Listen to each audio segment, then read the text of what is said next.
In today's video, I'm going to teach you how to create gradient text in Elementor Pro. We'll start right inside your WordPress dashboard. Once you're logged in, look over to the menu on the left-hand side and click on Pages. This will show you a list of all the pages on your site. Find the page where you want to add your gradient text. When you see it, hover your mouse over the page title and a few options will appear underneath. Click on Edit with Elementor to open that page in the Elementor editor. After Elementor loads, look at the panel on the left where all the widgets are. Search for the text editor widget. This is a great widget to use for this effect because it allows us to switch into an HTML or code view. Drag the text editor widget onto your page, wherever you want your gradient heading to appear. With the widget selected, you'll see its settings in the left panel.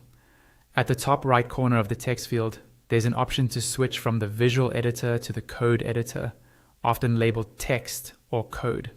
Click that to switch into code mode.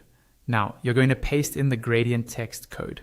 You can pause this video and grab the exact code from the link in the description, then come back here and paste it into the code editor.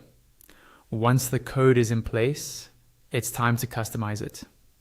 In the code, you'll see color values written as hex codes, which look like a hash symbol followed by 6 characters.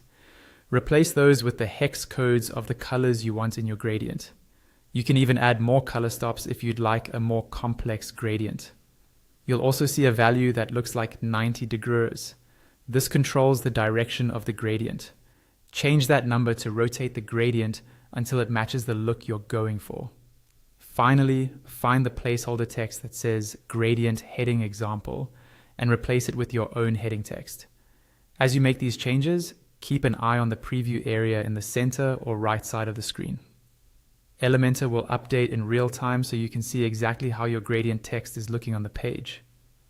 When you're happy with the result, go to the top right corner of the screen and click Update if it's an existing page or Publish if it's a new one. That saves your changes and makes your new gradient text live on your site.